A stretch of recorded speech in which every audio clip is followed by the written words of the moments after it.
우리가 단백질이라고 하면 대부분 고기나 생선 혹은 비싼 단백질 보충제를 떠올립니다.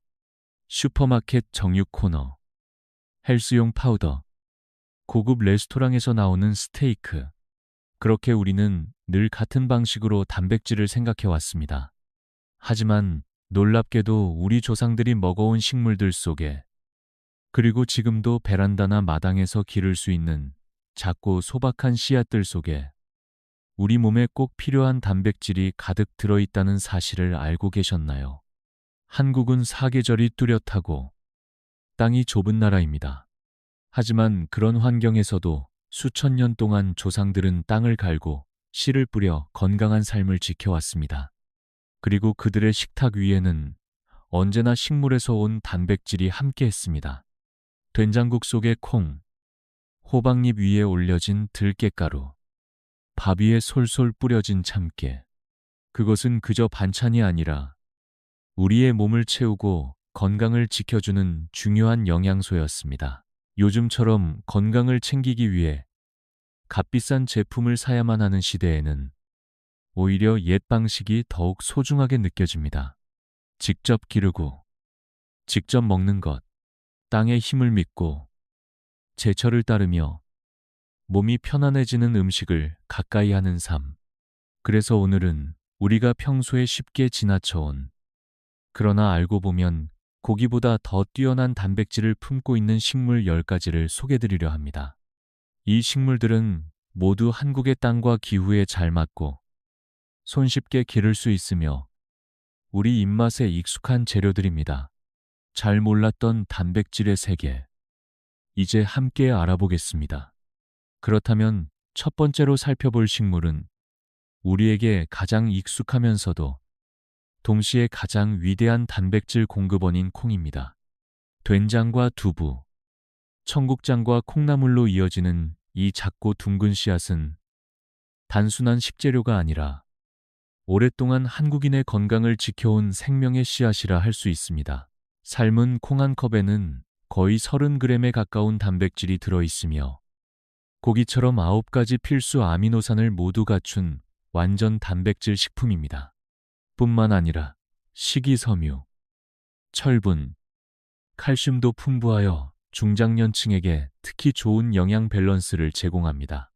혈압 조절, 뼈, 건강, 장 건강에 모두 도움을 주는 것이 바로 이 익숙한 콩입니다. 조금만 관심을 가지면 마당이나 베란다에서도 콩은 어렵지 않게 기를 수 있습니다.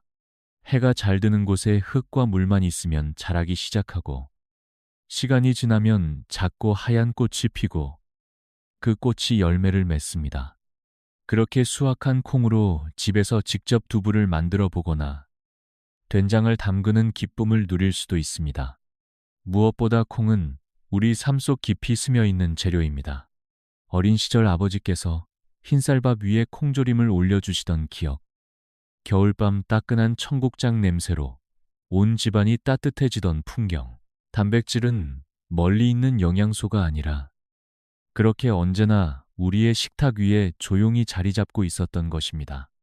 이제부터 단백질을 말할 때 고기보다 먼저 떠올려야 할 존재가 바로 이 콩입니다. 다음으로 소개드릴 식물도 마찬가지로 작고 소박하지만 우리 몸에 참 좋은 단백질을 품고 있는 친구입니다. 바로 쉽게 기르고 부드럽게 소화되는 녹두입니다. 콩이 우리 식탁의 든든한 기둥이었다면 녹두는 그 곁에서 조용히 자리를 지켜온 따뜻한 친구와도 같습니다. 예부터 해열에 좋다고 알려져 있어 감기에 걸렸을 때 어머니가 끓여주시던 녹두죽 한 그릇은 몸뿐 아니라 마음까지 녹여주곤 했습니다. 녹두는 부드럽고 소화가 잘 되어 위장이 약한 분들도 부담 없이 드실 수 있는 식물성 단백질의 좋은 예입니다. 삶은 녹두 한 컵에는 약 15g의 단백질이 들어있으며 특히 녹두를 발화시키면 비타민C 함량이 높아지고 단백질의 흡수율도 더 좋아집니다. 그래서 요즘은 집에서 직접 새싹을 키워 드시는 분들도 많습니다. 유리병이나 작은 새싹 재배 키트를 활용하면 단 몇 일 만에 싱싱한 녹두싹을 수확할 수 있습니다. 녹두는 또한 우리의 전통 음식 속에서도 오랫동안 사랑받아 왔습니다. 바삭하게 부쳐낸 녹두빈대떡은 명절이면 빠지지 않는 음식이었고, 속을 따뜻하게 데워주는 녹두죽은 고단한 하루의 위로가 되었습니다. 이처럼 녹두는 단백질을 채워줄 뿐 아니라 우리의 마음까지 채워주는 식재료입니다. 또한 녹두는 배탈이나 체기 없이 단백질을 보충하고 싶은 분들에게 안성맞춤입니다. 나이가 들수록 소화기관이 예전 같지 않아 단백질 섭취가 어렵다고 느끼는 분들도 계실 것입니다. 하지만 녹두는 그 부담을 줄이면서도 충분한 영양을 줄 수 있는 고마운 존재입니다. 이처럼 녹두는 작지만 깊은 영양과 따뜻한 정서를 함께 담고 있습니다. 다음으로 소개드릴 식물도 이와 비슷하게 오랜 시간 동안 우리 곁을 지켜온 존재입니다. 검은 껍질 속에 건강한 에너지를 가득 담고 있는 서리태. 바로 검은 콩입니다. 녹두가 몸을 부드럽게 감싸주는 단백질이라면 이제 이야기할 서리태는 조금 더 깊고 묵직한 힘을 가진 식물입니다. 검은 껍질 속에 단단한 생명력을 품고 있는 이 콩은 예로부터 한국에서 어른들을 위한 음식으로 여겨져 왔습니다. 특히 나이가 들수록 기력이 떨어진다고 느낄 때 서리태로 끓인 따뜻한 콩국이나 콩밥은 몸을 천천히 회복시키는 역할을 해왔습니다. 서리태는 일반 콩과 마찬가지로 단백질이 풍부하지만 검은 껍질에 들어있는 안토시아닌이라는 성분 덕분에 더욱 특별합니다. 이 성분은 몸속에서 산화 스트레스를 줄이는 데 도움을 주며 혈관 건강과 노화 관리에 긍정적인 영향을 준다고 알려져 있습니다. 그래서 예전부터 서리태는 눈과 혈액순환에 좋다고 전해져 내려왔고, 실제로 많은 어른들이 꾸준히 드셔온 이유이기도 합니다. 서리태는 재배 또한 어렵지 않습니다. 봄에 씨를 뿌리면 여름을 지나 가을에 수확할 수 있고, 비교적 병충해에도 강한 편입니다. 직접 키운 서리태를 말려두었다가 겨울에 한 움큼씩 꺼내 끓이는 콩국은 단순한 음식이 아니라 한 해의 수고를 보상받는 시간처럼 느껴지기도 합니다. 어릴 적 기억 속에는 겨울 아침, 어머니가 큰 냄비에 서리태를 넣고 천천히 끓이시던 장면이 남아 있습니다. 김이 모락모락 오르던 부엌, 그 안에서 퍼지던 고소한 냄새는 지금도 마음을 편안하게 만듭니다. 그 한 그릇 안에는 단백질뿐 아니라 가족을 생각하는 마음과 시간이 함께 담겨 있었습니다. 이처럼 서리태는 단순히 영양이 많은 식물이 아니라 세대를 이어온 기억과 정서를 품은 음식입니다. 그리고 이런 작고 검은 씨앗처럼 다음에 소개할 재료들도 겉보기에는 소박하지만 오랜 시간 한국인의 식탁을 지켜온 존재들입니다. 이번에는 콩이 아닌 작은 씨앗 이야기로 넘어가 보겠습니다. 바로 참깨와 들깨입니다. 콩이 몸의 중심을 잡아주는 단백질이라면 참깨와 들깨는 그 곁을 채워주는 작고 소중한 보석 같은 존재입니다. 겉보기에는 너무 작아서 무심코 지나치기 쉽지만 이 작은 씨앗 안에는 상상 이상으로 풍부한 영양이 들어 있습니다. 그리고 무엇보다 참깨와 들깨는 우리 음식 문화에 깊이 뿌리내린 재료이기도 합니다.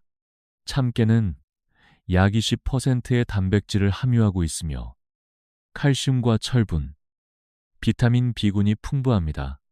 무엇보다 단백질과 함께 들어있는 좋은 지방, 특히 세사민이라는 항산화 성분은 혈관 건강을 돕고 노화 방지에도 긍정적인 역할을 합니다. 반찬 위에 솔솔 뿌리는 참깨 한 줌, 구운 김에 살짝 올려 먹는 참기름 몇 방울 속에도 우리의 건강을 생각한 지혜가 담겨 있습니다. 들깨는 또 다른 매력을 지닌 씨앗입니다. 특히 오메가3 지방산이 풍부해 뇌 건강과 염증 완화에 도움이 됩니다. 들깨가루를 넣은 들깨탕은 고소하면서도 속이 편안한 음식으로 나이가 들수록 더욱 자주 찾게 되는 이유가 여기에 있습니다. 삶은 나물에 들기름을 한 숟갈 넣어 무치기만 해도 그 고소함과 영양은 훌륭한 단백질 보충이 됩니다. 이 씨앗들은 마당이 없어도 화분이나 작은 텃밭에서 어렵지 않게 기를 수 있습니다.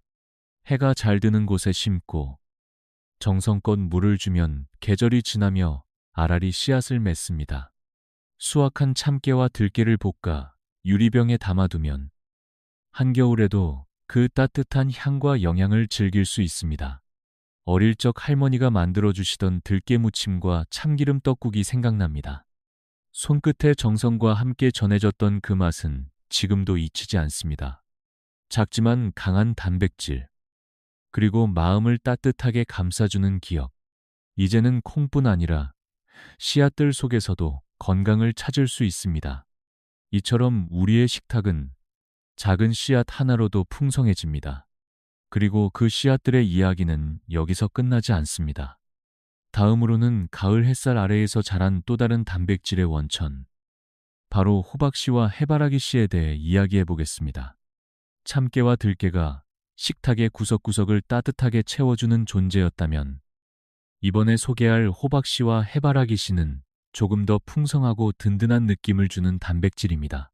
가을의 햇살 아래에서 자란 이 씨앗들은 맛도 좋고 영양도 뛰어나며 무엇보다 직접 기르기에도 부담이 없는 식재료입니다.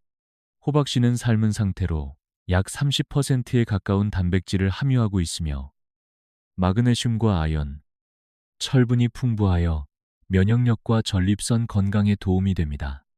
특히 나이가 들수록 필요한 미네랄들을 골고루 담고 있어 중장년층에게 매우 유익한 식품입니다. 호박을 다듬을 때 자연스럽게 나오는 씨앗을 버리지 않고 잘 씻어 볶아두면 간단한 간식이나 밥 한찬으로 활용할 수 있습니다. 해바라기 씨 역시 단백질과 함께 비타민 E가 풍부하여 피부와 혈관 건강을 지키는데 도움을 줍니다. 이 씨앗은 고소하면서도 부드러운 식감 덕분에 견과류가 부담스러운 분들에게 좋은 대안이 되기도 합니다. 요즘은 해바라기 씨를 넣은 강정이나 죽도 쉽게 찾아볼 수 있어 더욱 친숙하게 다가올 수 있습니다. 이 두 가지 씨앗은 특별한 기술이나 공간 없이도 가정에서 충분히 키울 수 있습니다. 특히 해바라기는 꽃이 예뻐서 정서적인 만족도도 크며, 수확한 씨앗은 식재료로 활용할 수 있어 일석이조의 기쁨을 줍니다. 마당이나 베란다에 작은 텃밭을 만들고 직접 꽃을 키우며 건강까지 챙기는 삶은 생각보다 가까운 곳에 있습니다. 어릴 적 가을이면 어머니께서 호박을 쪄주시고 속에서 꺼낸 씨앗들을 말려두셨던 기억이 납니다. 겨울이 되면 그 씨앗을 볶아 가족들과 나누어 먹으며 도란도란 이야기를 나누던 순간들. 그 소박한 풍경 속에는 단백질뿐 아니라 따뜻한 가족의 온기가 함께 담겨 있었습니다. 이제 씨앗의 이야기를 지나 다음에는 조금 더 다양한 식물의 세계로 넘어가 보려 합니다. 밥상 위에 자주 오르지는 않지만 건강한 삶을 위해 조용히 뿌리내리고 있는 곡류와 해조류의 단백질, 바로 귀리와 완두콩, 그리고 미역에 대한 이야기입니다. 꽃과 씨앗이 전해주는 단백질의 힘을 살펴보았다면, 이제는 조금 더 익숙하면서도 덜 주목받았던 곡류와 해조류로 시선을 옮겨보려 합니다. 밥상에 자주 오르지는 않지만 조용히 우리의 몸을 채워주고 있었던 식물들, 그 중에서도 귀리, 완두콩, 그리고 미역은 특별한 존재입니다. 먼저 귀리는 예전에는 가축 사료로 여겨지기도 했지만 지금은 건강식의 대표 주자로 자리 잡았습니다. 삶은 귀리 한 그릇에는 6g가량의 단백질이 들어있으며 식이섬유와 베타글루칸 성분 덕분에 혈중 콜레스테롤을 낮추는 데 도움을 줍니다. 속을 편안하게 해주는 귀리는 특히 아침 식사 대용으로 좋은 선택이 됩니다. 우유나 두유에 말아 먹거나 전날 밤 미리 불려 냉장고에 넣어두면 부드럽고 고소한 오버나이트 귀리로도 즐길 수 있습니다. 완두콩은 그 자체로 단백질이 풍부할 뿐 아니라 소화가 잘 되어 위에 부담을 주지 않는다는 장점이 있습니다. 밥에 섞어 지으면 색도 예쁘고 식감도 부드러워 아이부터 어른까지 모두 좋아합니다. 삶은 후에는 샐러드나 반찬으로 활용할 수 있고 갈아서 수프처럼 드셔도 좋습니다. 계절 따라 손쉽게 구할 수 있고 냉동 완두콩으로도 충분한 영양을 섭취할 수 있습니다.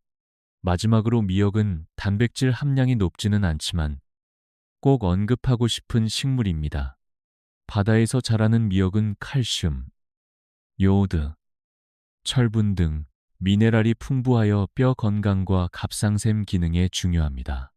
무엇보다 출산 후 미역국을 끓여 먹는 전통에서 알 수 있듯 미역은 우리 몸을 회복시키는데 오랜 시간 함께해온 식재료입니다.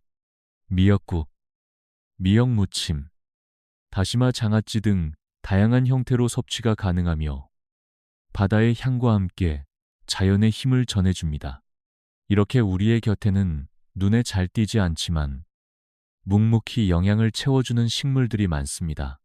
마지막으로는 지금까지 살펴본 모든 식물들을 되짚으며 우리가 이들을 어떻게 삶 속에 더 가까이 두고 살아갈 수 있을지에 대해 함께 생각해보는 시간을 가져보려 합니다.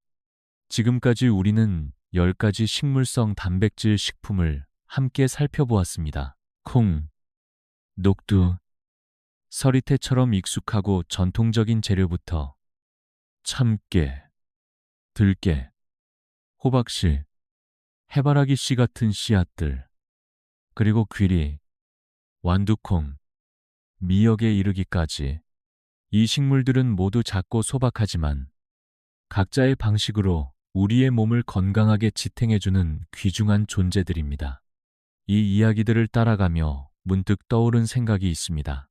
단백질은 꼭 고기에서만 얻는 것이 아니라는 것, 그리고 건강한 삶을 위한 해답이 거창한 약이나 고급 식품에만 있는 것도 아니라는 사실입니다.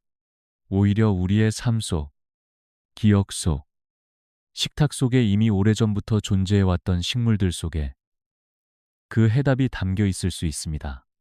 중장년이 되면 몸이 예전 같지 않다고 느끼는 순간들이 찾아옵니다. 피로가 쉽게 쌓이고 예전처럼 많이 먹지 못하고 소화도 편하지 않을 때가 많아집니다. 그래서 더더욱 어떤 영양소를 어떻게 섭취하느냐가 중요해집니다. 이럴 때 식물성 단백질은 우리에게 무리 없이 에너지를 채워줄 수 있는 고마운 선택이 됩니다. 게다가 이 식물들은 대부분 집에서도 어렵지 않게 기를 수 있다는 장점이 있습니다. 베란다나 작은 마당, 햇빛이 드는 창가만 있으면 누구나 시작할 수 있습니다. 씨를 뿌리고 물을 주고 싹이 트는 모습을 지켜보며 우리는 단순히 음식을 키우는 것이 아니라 삶의 리듬을 되찾고 자연과 연결되는 시간을 갖게 됩니다. 어느새 세월이 지나고 손에 쥐어진 흙 한 줌과 싹튼 씨앗이 나에게 말을 거는 듯한 순간이 찾아옵니다. 천천히 그리고 꾸준히 단백질을 채우는 일도 건강을 지켜내는 일도 결국은 그렇게 꾸준함 속에서 만들어집니다. 이제는 마트에서 고기만 찾기보다 작은 씨앗 하나에 담긴 생명력과 조용한 힘을 다시 바라보면 어떨까요? 우리가 오늘 소개한 식물들 중 한 가지만이라도 가까이 두고 직접 기르거나 요리에 활용해 보신다면 그것만으로도 삶의 균형은 조금씩 달라지기 시작할 것입니다. 지금 이 순간 작은 변화가 시작됩니다. 그 변화는 나를 위한 것이자 가족을 위한 것이며 더 나아가 자연과 함께 살아가는 지혜로 이어지는 길이 될 것입니다.